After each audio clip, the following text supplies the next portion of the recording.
స్వర్గానికి వెళ్ళే దారిలో పాండవులు ఒక్కొక్కడుగా చనిపోయారు. అయితే ధర్మరాజు ఒక్కడు మిగిలాడు. ధర్మరాజు తన వెంట వచ్చిన కుక్క స్వర్గంలోకి ఎంటర్ అయ్యారు. అక్కడ ధర్మరాజు ఒక విజువల్ చూసి స్టన్ అయిపోయాడు. విజువల్ ఏంటి అంటే దుర్యోధనుడు, అతని తమ్ముళ్ళు కౌరవులు అందరూ కలిసి స్వర్గంలో హ్యాపీగా చిల్ అవుతున్నారు. వాళ్ళని చూసి కోప్పడ్డ ధర్మరాజు, నా తమ్ముళ్ళు ఎక్కడ అని అడిగాడు ఇంద్రుడిని. వాళ్ళందరూ నరకంలో ఉన్నారని, నరకంలో వాళ్ళు పడే పాటలను చూపించాడు ఇంద్రుడు. విలన్లకేమో స్వర్గం, హీరోలకేమో నరక ప్రాప్తి. ఇదే మహాభారతం క్లైమాక్స్ ఇచ్చే బిగ్గెస్ట్ ప్లాట్ ట్విస్ట్.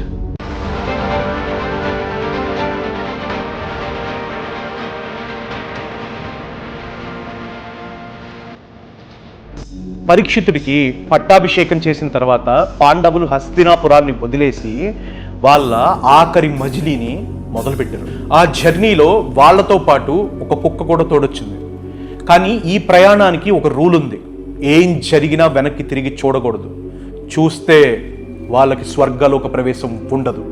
ఆ ప్రయాణంలో మొదట ద్రౌపదీదేవి పడిపోయింది. ద్రౌపదీదేవి పడిపోగానే అయ్యో ఏంటి ద్రౌపదీదేవి పడిపోయింది అని చెప్పి భీముడు అడిగాడు.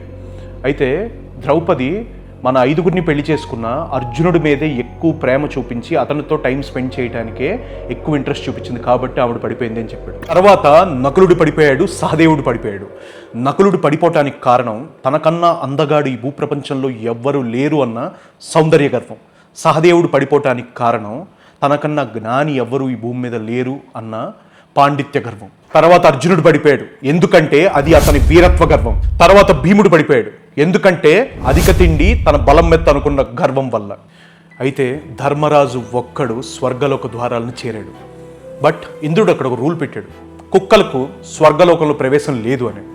అయితే ధర్మరాజు నాకు ఆ స్వర్గం అవసరం లేదన్నాడు. నన్ను నమ్మి నాతో పాటు ఇంత దూరం వచ్చిన జీవికి స్వర్గలోకం ప్రవేశం లేనప్పుడు నేను కూడా రాను అన్నాడు. వెంటనే ఆ కుక్క యమధర్మరాజులాగా తన నిజ రూపంలోకి మారిపోయింది. ఎస్, ఆ కుక్క యమధర్మరాజు. తనని టెస్ట్ చేయటానికి ఈ పరీక్ష పెట్టారు. ఆ పరీక్షలో ధర్మరాజు పాస్ అయ్యాడు. తనని నమ్ముకున్న వాళ్ళని ఎప్పుడు వదిలేయడు అన్న దాంట్లో ధర్మరాజు 100% పాస్ అయ్యాడు. అయితే ఇంద్రుడు చేతులు చాచి తనని స్వర్గలోకంలోకి ఇన్వైట్ చేశాడు. స్వర్గలోకంలోకి ప్రవేశించిన ధర్మరాజు అక్కడొక విజువల్ చూసి స్టన్ అయిపోయాడు. దుర్యోధనుడు, అతని సోదరులు అక్కడ స్వర్గలోక సుఖాలను ఎంజాయ్ చేస్తున్నారు. ఇది మహాభారతంలో బిగ్గెస్ట్ ప్లాట్ ట్విస్ట్. వీళ్ళేంటి ఇక్కడ ఉన్నారు? అసలు మహాభారత యుద్ధం కురుక్షేత్రానికి కారణమే వీళ్ళు స్వర్గలోకంలో ఉండటం ఏంటి? నా తమ్ముళ్ళు ఎక్కడ అని అడిగాడు ధర్మరాజు. దానికి ఇంద్రుడు రా చూపిస్తా అని చెప్పి తనని తీసుకెళ్ళాడు. ఒక చీకటి దారి గుండా ఇంద్రుడు ధర్మరాజుని తీసుకెళ్ళాడు. మొత్తం చీకటి, దుర్వాసన, చాలా వేడి, ఒక అసలు నార్మల్గా ఎవరు ఉండలేని ప్రదేశం అది. అలాంటి ప్రదేశం చీకట్లో వెళ్తుండగా వెనకాల నుంచి ఒక వాయిస్ వినిపించింది, అన్నయ్య అన్నయ్య అని. ధర్మరాజు వెనక్కి తిరిగి చూశాడు. షాక్ అయిపోయాడు అర్జునుడితో పాటు మిగిలిన పాండవులందరూ కూడా వచ్చి ధర్మరాజును పట్టుకొని ఏడుస్తున్నారు. ఏమైంది, మీకేమైంది అని చెప్పి ధర్మరాజు అడగ్గా, అన్నయ్య కాసేపు నువ్వు ఇక్కడే ఉండనయ్య, నువ్వు ఉంటే కాస్త చల్లటి గాలి వస్తుంది, నువ్వు వస్తే కాస్త వెలుతురు వస్తుంది, నువ్వు వస్తే మాకు కొంచెం దాహం దప్పికలు తెలియకుండా ఉన్నాయి, నువ్వు ఇక్కడే ఉండనయ్యా అన్నాడు. అసలు ఏం చోటిది, ఎక్కడున్నాం మనం అని ఇంద్రుడిని అడిగాడు. అప్పుడు భీముడు ధర్మరాజు చేయి పట్టుకుని, అన్నయ్య ఇది పాతాళలోకం అన్నయ్య, మేము నరకంలో ఉన్నామని చెప్పాడు. ధర్మరాజు చేతులు పట్టుకొని బోర్న విలపించారు. మహాభారతంలో వీరులుగా ప్రసిద్ధి పొందిన భీముడు, అర్జునుడు, నకులుడు, సహదేవుడు, ద్రౌపది అలా విలవిలా ఏడుస్తుంటే ధర్మరాజు కన్నీరు మున్నీరైపోయాడు. అతనికి ఇంద్రుడి మీద, దేవతలందరి మీద కోపం వచ్చేసింది. కౌరవులు స్వర్గంలో ఉండటం ఏంటి, నా తమ్ముళ్ళు నరకంలో ఉండటం ఏంటి అని ఇంద్రుడిని నిలదీశాడు. ఇంద్రుడు ఒక చిన్న నవ్వు నవ్వి ఇది ఇలాగే జరగాలి అని చెప్పాడు. ధర్మరాజుకు పట్రానంత కోపం వచ్చింది. నేను ఆ స్వర్గానికి రాను, నా తమ్ముళ్ళు లేని స్వర్గం నాకు అక్కర్లేదు, నేను ఇక్కడే ఉంటాను. నేను ఇక్కడ ఉంటే నా తమ్ముళ్ళకి మేలు జరుగుతుంది, వాళ్ళు కాస్త ప్రశాంతంగా ఉంటారు అనుకున్నప్పుడు నేను నా వాళ్ళతోనే ఉంటాను, నేను ఇక్కడే ఉంటాను అని చెప్పి ఇంద్రుడికి చెప్పాడు. ధర్మరాజు తన స్వార్థం తను చూసుకోకుండా తన తమ్ముళ్లకు మేలు జరిగేటట్టయితే తాను కూడా నరకంలోనే ఉంటాను అని చెప్పి అంత బలంగా చెప్పేసరికి అతని స్టాండర్డ్స్ టువర్డ్స్ ధర్మ అర్థమైంది. అదే ఇంద్రుడు ప్రూవ్ చేయాలనుకుంది. ధర్మరాజు ఎటువంటి పరిస్థితులను తన ధర్మం తప్పడు అని. ఆ మాట అన్న మరుక్షణం అక్కడున్న పరిస్థితులు, పరిసరాలన్నీ మారిపోయినాయి. ఒక్కసారిగా ఆ పాతాళ లోకం స్వర్గంలా మారిపోయింది. దేవతలందరూ ప్రత్యక్షమయ్యారు. పాండవుల ఒంటి మీద వస్త్రాలు మారిపోయినాయి. అందరూ చూసి షాక్ అయ్యారు.